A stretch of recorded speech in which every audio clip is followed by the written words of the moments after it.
누가복음 23장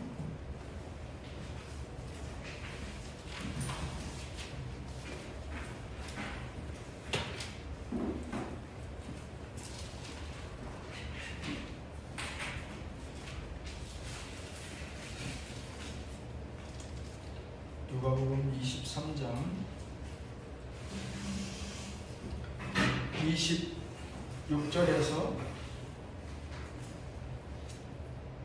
43절까지 말씀입니다. 누가복음 23장 26절에서 43절까지 한 절씩 교독하겠습니다. 그들이 예수를 끌고 갈 때에 시몬이라는 부르네 사람이 시골에서 오는 것을 듣들어 그에게 십자가를 지워 예수를 따르게 하더라. 또 백성과 이 그를 위하여 가슴을 치며 슬픈 자들의 무리가 따라오느니라. 예수께서 돌이켜 그들을 향하여 이르시되 예루살렘의 딸들아 나를 위하여 울지 말고 너희와 너희 자녀를 위하여 울라.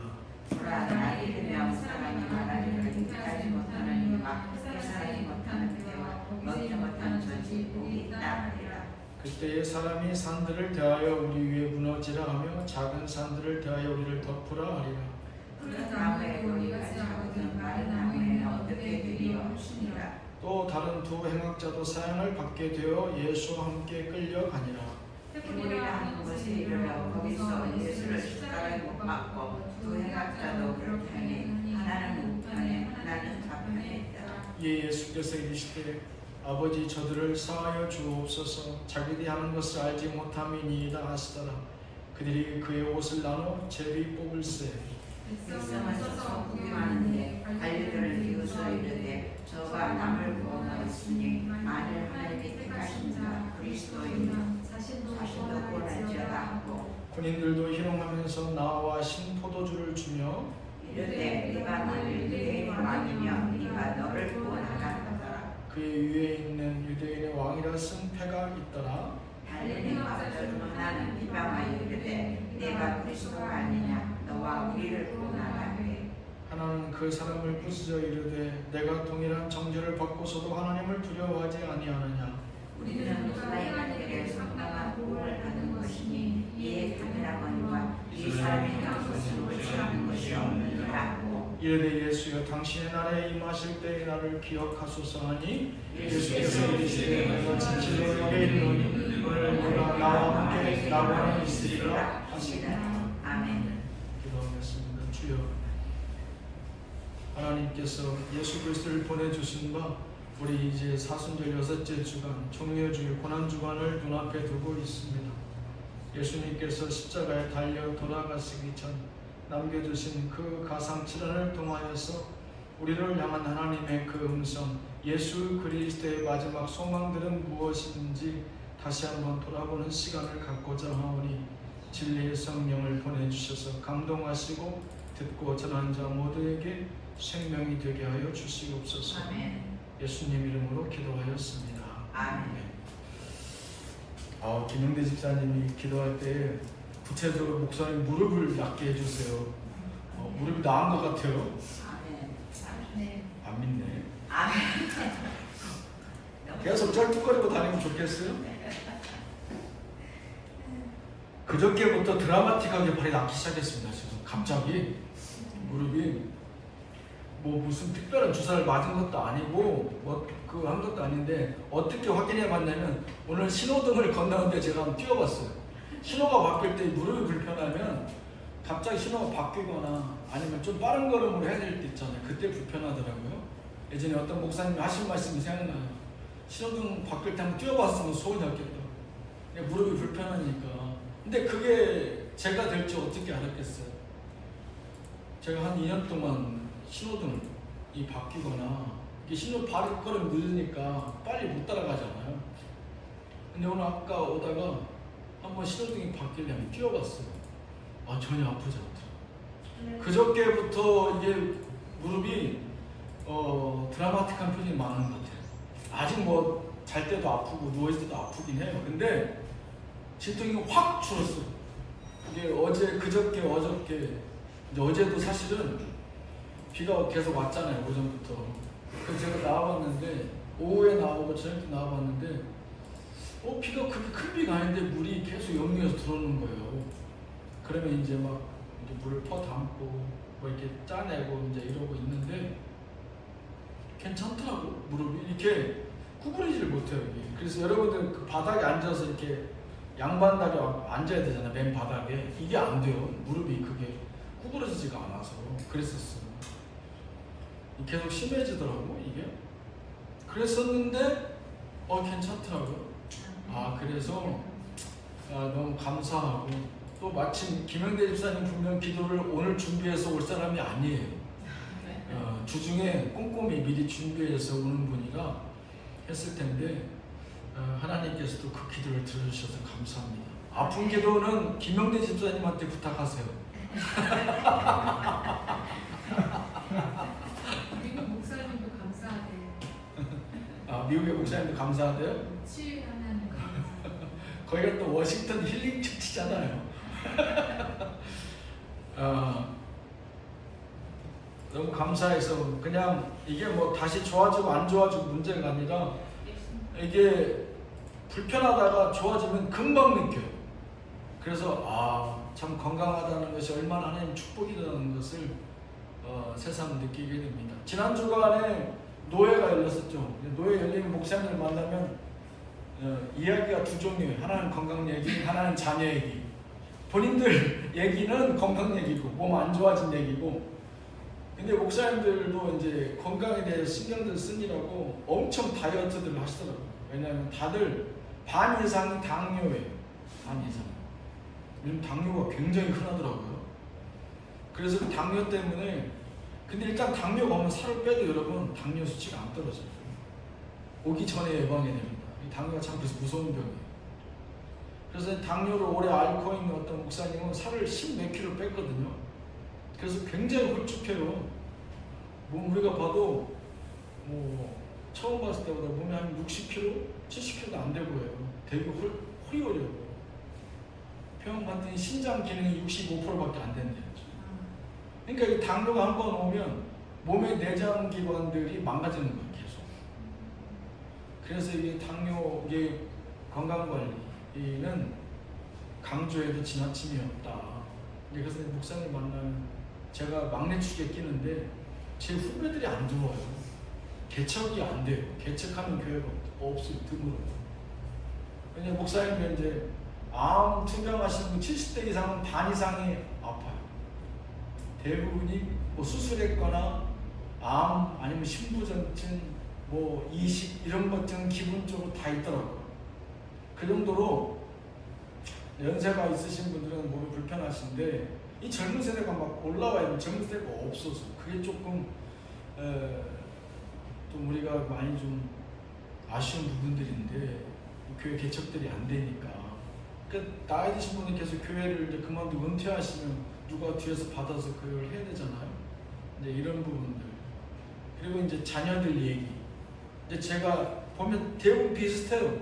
제가 조금 빠르기 때문에 제 자녀들이나 목사님들 얘기 자녀들이랑 거의 비슷한데 그래도 선두권이더라고. 제가 우리 자녀들이 왜 결혼이 빨라요.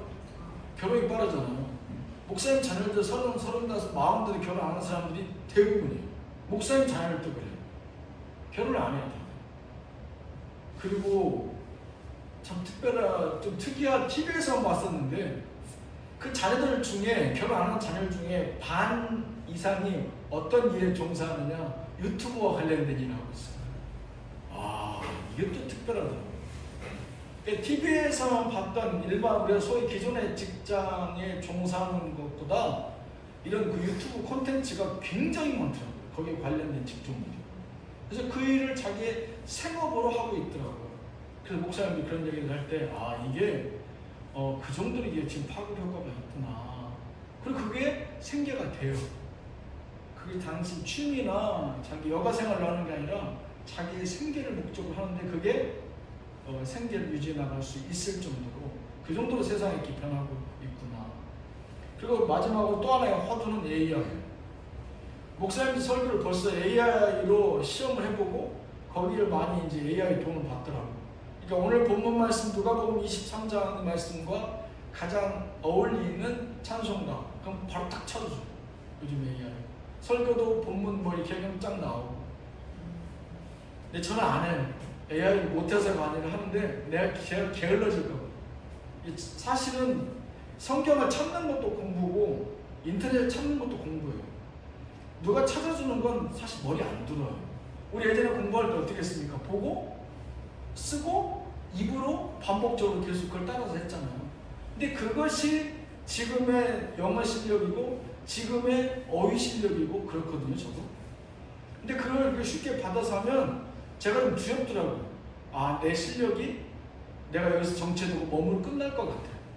그래도 귀찮아도 성경도 막 찾아보러 타고 고민도 해보러 타고 해야 내 스스로가 게을러지지 않을 것 같아요. 그래서 저는 사실 AI를 그렇게 많이 활용하는 편은 아닙니다만 이미 많은 분야에서 목회에서도 목사님들이 그걸 적용하고 그 정보를 활용하고 있더라 하는 것들을 또 많이 배우고 왔습니다. 교회적으로는 우리 교회 쪽으로 뭐 총회 소식이라든가 이런 것들은 특별히 이재민 돕기에서 교회 총회에서 성금들을 보내주고 그런 모금 활동을 하는 것 외에 뭐 교리와 장정이 바뀐다든가 이런 것들은 특별히 없었던 것 같아요. 왜냐하면 노예에 가면 이제 총회 결정사항이라든가 총회에 올려서 제안할 사항들을 거기서 의논하거든요. 근데 이번에 특별히 그게 없었던 것 같아요. 이제 1년에 2번 노예가 열리는데 4월하고 10월에 그러면 이제 10월 달은 이제 총회에서 열린 내용들을 이제 공지사항으로 전파하는 거고 4월은 이제 총회에 올릴 내용들을 모아서 이제 총회에 제안하는 날인데 이렇게 2번 열리거든요.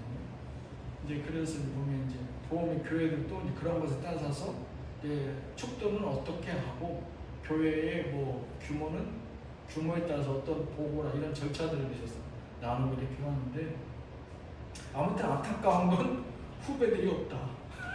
후배들이 좀 올라와야 우리도 젊은 목사들 보고 좀 뭔가 좀 그런 기분도 좀 뿌듯하고 보람이 있을 것 같은데 그런 게 좀 없어서 좀 아쉬웠다라는 것은 매번 느끼는 거지만 이제 새삼스럽지도 않습니다. 다음 주가 부활주일이죠. 그리고 이제 부활주일에 항상 창립주일이 부활주일 근처에 머물러요. 우리가 4월 15일이니까 그러다 보니까 부활주일 춘분 근처에 머무르는 부활주일이 항상 비슷하게 같이 맞물려서 가게 됩니다. 7년을 통해서 하나님께서 또 이끌던 삶을 당연히 뒤돌아보게 되는데 문득 이런 생각이 들어요. 하나님께서 처음에 어떻게 보면 더 지금보다 훨씬 더 많은 사람으로 시작하게 하고 그래도 여러 사람이 이렇게 오고 했지만 지금의 남아있는 사람들을 어떻게 보면 추려내기 위해서 그런 과정이었나 라는 생각이 듭니다. 다행이고도 무서운 생각이에요. 알곡과 가라지의 비유가 굳이 들고 싶지 않은데 그 생각이 자꾸 들어요. 코로나 때도 그랬잖아요. 어려운 시국 가운데서도 많이 종교를 등진 사람들을 우리는 보았습니다. 자꾸만 체에 걸러내는 듯한 느낌이 들어요.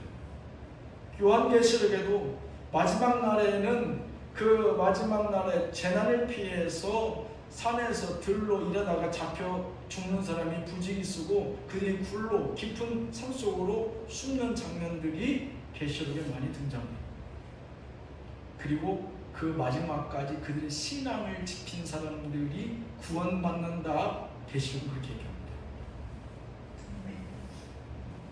우리는 전쟁이 나지 않았지만 우리를 가장 위협하는 건 사실은 생계이고 또 하나는 정치죠.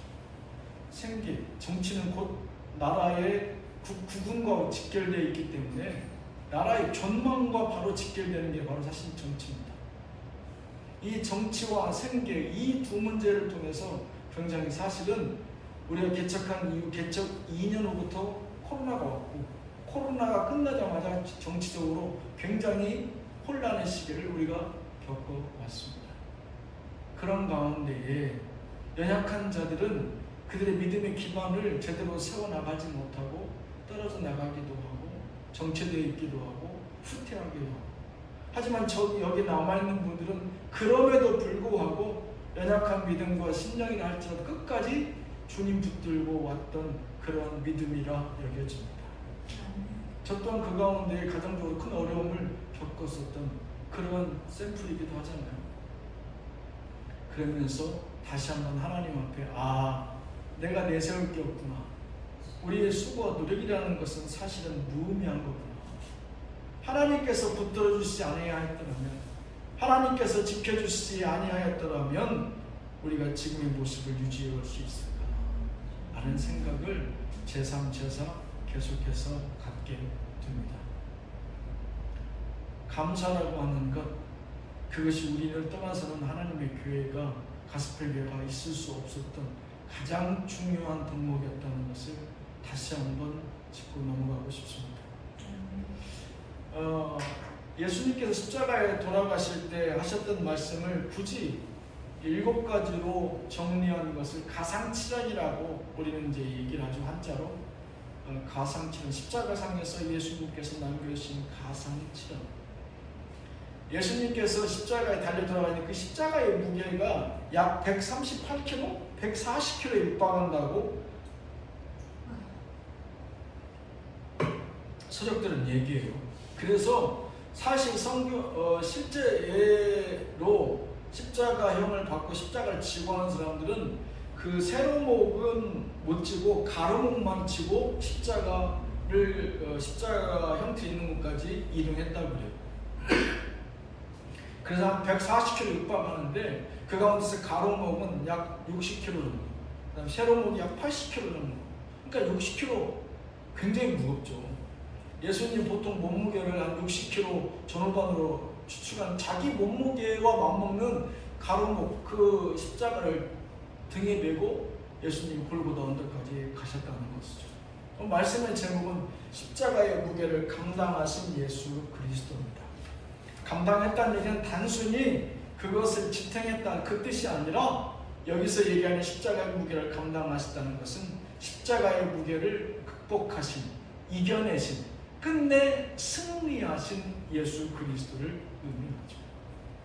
오늘 우리가 읽었던 누가복음 23장 26절에서 43절의 말씀은 예수님께서 십자가에 못 박혀 가시기 위해 가는 과정과 그 양옆에 달려있던 죄수와의 짤막한 대화 내용을 줄거리로 하고 있습니다.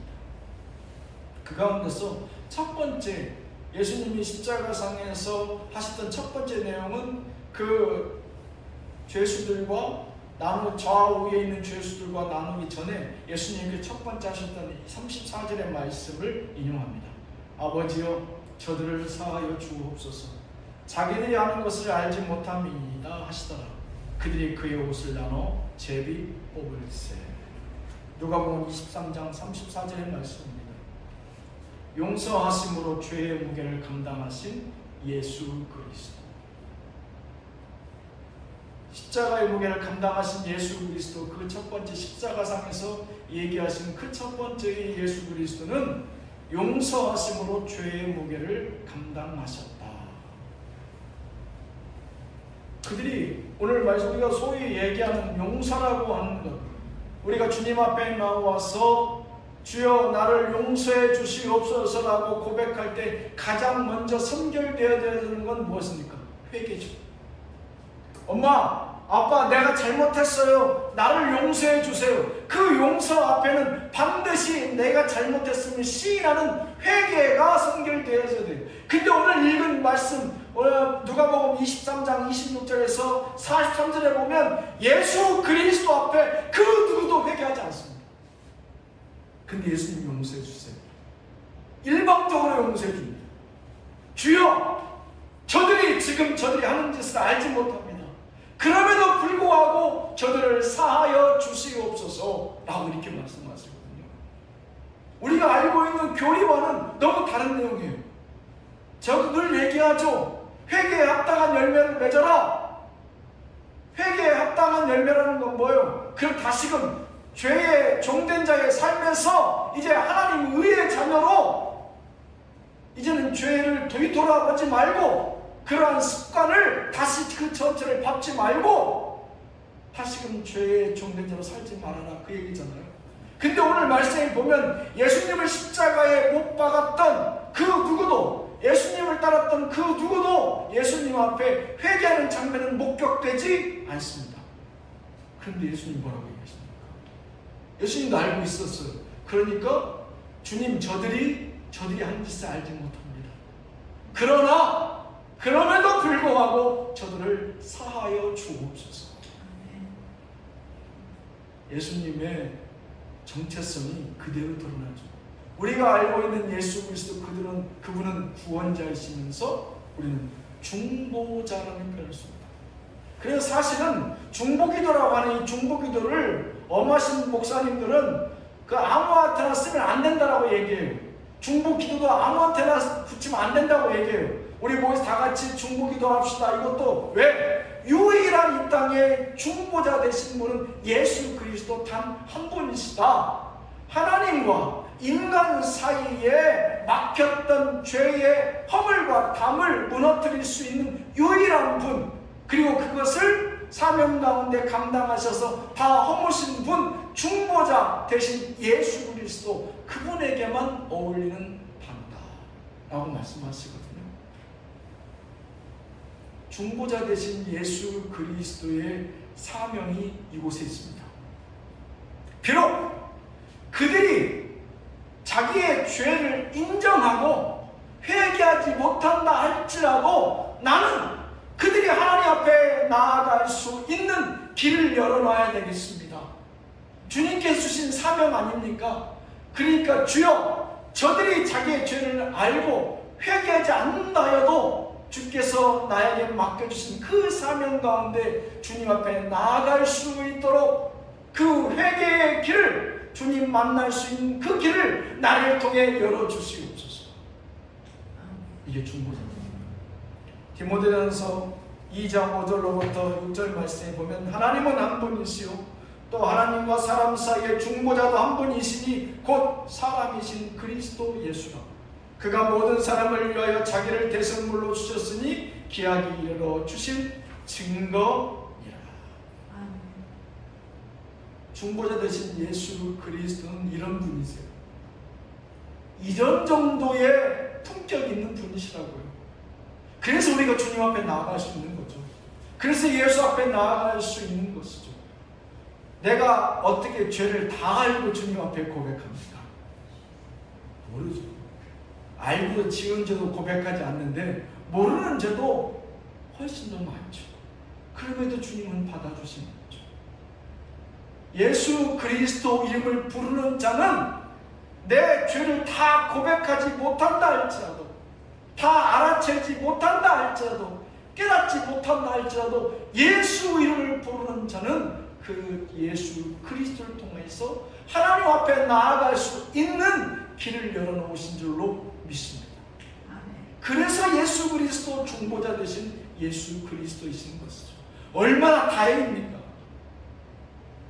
내가 죄를 일일이 하나도 빠짐없이 소상하게 구체적으로 고백하고 내가 주님 앞에 얘기할 수 있어야, 회개할 수 있어야 하나님께서 만나주신다 한다면 우리는 그 누구도 한 명도 만날 수 없습니다.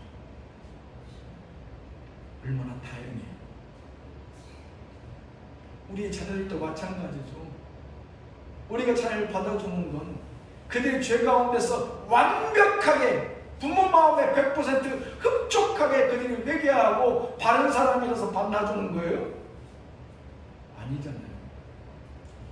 우리는 언제든지 그가 잘못했다 말하지 않는다 할지라도 나를 향해서 고개를 돌린다면, 나를 향해서 두 팔을 벌린다면, 나를 향해서 발걸음을 향할 수 있다면 우리는 그를 품어줄 수 있잖아요. 예수 그리스도, 중보자 되신 예수 그리스도, 그분이 있기에 우리는 하나님 앞에 나아갈 수 있는 줄로 믿습니다. 아멘. 두 번째로 누가복음 23장 43절에 보면 예수님의 좌우편에 매달린 죄수 중에 한 명은 너 예수 그리스도라며, 너 구원자라며, 너를 구원해봐라 스스로 라고 비아냥대지만 또한 죄수는 너 당신 그게 무슨 소리냐? 우리는 당연히 죄지어서 십자가형을 받지만 이 사람은 아무리 내가 생각해봐도 지은 죄가 없는 무죄한 사람이다. 무고한 사람이다. 주여, 오늘 나를 기억해 주시옵소서. 당신의 나라에 임하실 때 나를 기억하소서. 이 사람의 고백에 이미 이 사람은 믿음에 확신해요. 어떤 믿음에 확신해요? 이 사람은 자기를 구원하고 나 또한 구원할 수 있는 능력이 있는 사람이라고 하는 믿음이 확실함으로 서 있는 사람이죠. 로마서 3장 24절 말씀, 그리스도 예수 안에는 속량으로 말미암아 하나님의 은혜로 값없이 의롭다 하심을 얻은 자 되었느니라. 십자가의 무게를 감당하신 예수 그리스도, 그 두 번째는 은혜로 죽음의 두려움을 극복하게 하신 예수 그리스도입니다. 지금 십자가상에서 매달린 두 죄수들은, 죄인들은 얼마나 두렵겠어요. 죽음이라는 것을 누구나 다 처음 경험하는 거지만 그래서 더더욱 두려운 거 아니겠습니까? 그럼에도 불구하고 한 사람은 예수를 비아냥거리고 비난하지만 한 사람은 그 죽음 앞에서 겸손함으로 예수 그리스도라는 이름을 붙듭니다. 주여, 나는 당신에게 구원이 있음을 믿습니다.